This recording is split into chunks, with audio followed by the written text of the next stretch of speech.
he's loading the car on a flatbed. Well, Monday Night Raw gets out. So people in the building who have been in the building watching the show are now coming out. They're getting ready to go and get their taxis and catch their trains and go home. And they see the car. And they start throwing shit at the car. And they are pelting it with pennies and bottles and trash. So even if the damage had been confined to just the hood, now the entire car is just absolutely getting trashed. People are throwing shit, trying to knock out the back brake lights and things like that. It was insane. It was absolutely insane. So by the time Billy got it back and Howard got it over to his car guy where he had bought the car 3 weeks before, he's like, man, basically we need to redo everything. You need a whole new body. You need a new windshield. You need new tail lights. You need new this, new that.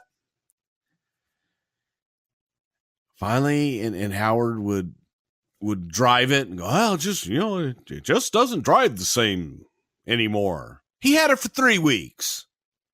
Oh, it just doesn't drive the same anymore. I don't know what's wrong with it. I think maybe when Shawn took that backdrop, it hit something that has impaired its driving ability. So Vince's like, you know what? Ribs on me. Just buy a new car.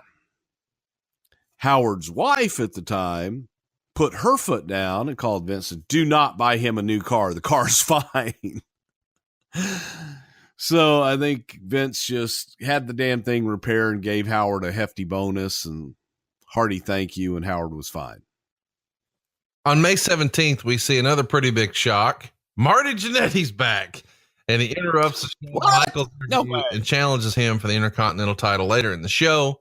And during their match, Mr. Perfect comes to ringside and throws his towel in Shawn's face. Marty inside cradles him and wins the Intercontinental title. This, I believe, is Marty's 4th shot in the WWF. And, of course, we know what's coming. Marty Jannetty, man, maybe one of the most interesting stories in the history of wrestling. If you haven't already, check out that Rockers episode. But he was fired the second. This had to be it, though, well, right? No. I mean, he has been fired multiple times, and we run through the whole deal. But when you guys bring him back here, you're bringing him back and putting the belt on him. Is this not in the book of bad ideas to put the belt on a guy who's already proven himself to be untrustworthy? There's a long history of putting championships on guys that had long histories of being not trustworthy. Oh my gosh. We just called that Tuesday. Oh, it's like that. Well, sometimes you play the hand with the cards that you're dealt. Okay. Well, I'm not mad at it. Okay, time out. It's fun to think about all of this stuff way after the fact, but context is king. And I don't know that we as a wrestling community have always been super fair talking about Marty Jannetty. Because whenever we're talking about a tag team and it feels like one guy's the breakout star and one guy maybe isn't, people would say, oh, he's the Marty about the guy who wasn't the big star. But in fact, if you go back and you talk to a lot of sort of wrestling gurus, they'll tell you at the time they thought Marty Jannetty was going to be the bigger star. So was it Marty's in-ring? Was it Marty's performance? Or was it Marty's outside of the ring stuff that kept him from being the star that Shawn Michaels was?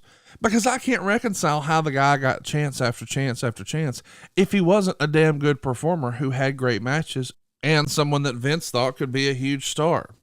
I mean, at the time of their breakup, it seemed that Shawn wasn't really that much better than Marty in many respects, but Shawn was maybe more dependable, if you could even believe that was a thing. But there had to be a reason, right? So here's the thing. We like to do this every now and again on our podcast. What if, right? What if the roles were reversed? What if Shawn had some of his problematic behavior early in his WWE run and they went with Marty instead? What if it was the reverse? What if Marty is the one doing the super kicking and Shawn Michaels is the one flying through the glass? Marty's issues perhaps would have remained the same, but would Shawn have been lost in the shuffle, or would the cream have risen to the top?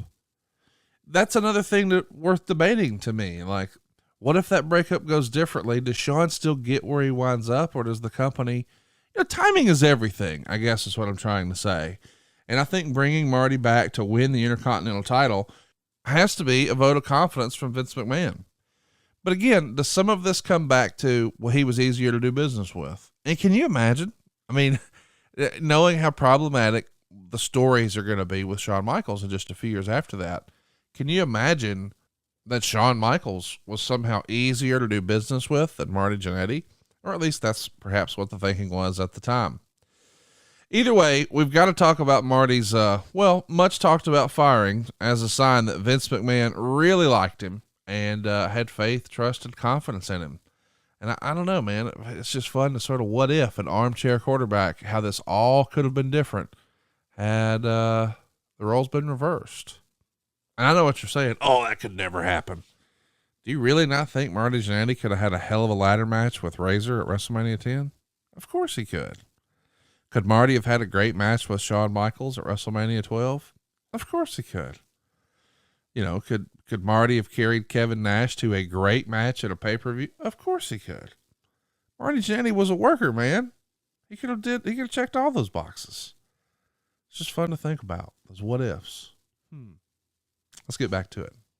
Shawn says the next week they were in Nova Scotia and he went to talk to Vince. He said, I knew I was going to win the belt back from Marty and I was concerned about my matches getting stale. Ever since I'd won the title, I had been doing a lot of DQs and countouts and every match ended the same way. My opponent and I would put on an exciting show, but the endings were just brutal and took the wind out of our sails. He asked me what I wanted to do about it. What about giving me a bodyguard? Vince asked, who do you have in mind? Well, back in March, after I'd separated my shoulder in the match against the Nasties, I was sitting at home one Saturday night and decided to turn on the WCW Saturday Night Show. I was always working on the weekend, so I never actually had a chance to watch that. Now that I had the time, I figured out I'd check it out. So I'm watching, and I see this guy named Vinny Vegas do an interview. He was really funny and entertaining, and I couldn't help but notice he's huge. I think they were billing him at something like 7 feet and over 300 pounds, which was pretty accurate. So I saw this guy on WCW TV and I mentioned him.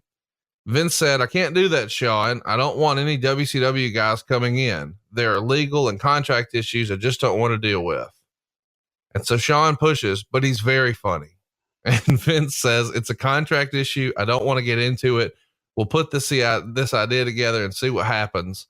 And he used to say that a lot. So he comes out of our meeting and I go looking for Rick and Scott Steiner. I knew they'd just been in WCW and they might know about this guy. So I find Rick Steiner and ask him, and he says, oh yeah, that's Kevin Nash. He's a good buddy of mine. I ask what his deal is. I saw him on TV, thought he was a riot, and Rick puts him over huge. He's a great guy. So Shawn pitches he'd actually like to do the bodyguard gimmick with him to Rick Steiner and wants to know what the contract situation for Kevin is. So Rick says, I've got his number. I'll go call him right now. So he goes down the hall and uses a payphone and calls him. And Kevin says, I'd love to do it. So the very next day, Kevin Nash tries to get out of his contract. And ta-da, before you know it, Kevin Nash is going to be at TV the next week with Shawn Michaels. It's amazing how all this came together. What do you remember about Diesel coming into the company? Well, I do remember Shawn coming in and having the idea about the bodyguard and all that. We did have to be extremely careful because you couldn't tamper with someone's contract. The very first question that you have to ask them is, are you under contract? If they answer yes, next question is, when are you free and when do you have the ability in your contract to negotiate and to talk? Then they give you a date, mark it down, and that's when you go back and talk to them. But to talk to, especially someone in my capacity or Vince or JJ or Pat, we were not allowed, man. You just couldn't have that conversation with the talent because that's tampering with their contracts. How you get around that is, talent talks to talent. And if they want to share some of their contractual details, then they sure as hell can, which is what happened in this case. And we still were like, hey, he's under contract. We can't talk to him. How could you talk to him? If he had a window in the contract where he could negotiate, or if he was not under contract at all. So that's when Kevin Nash went down and got his release. And I think he told him he was going to go back to being a bouncer in a strip club and wanted to just be free and clear of the wrestling business. He was done. He'd given it a shot and wanted to move on. Ole wasn't doing anything with him. They had nothing for him, so they gave him his release.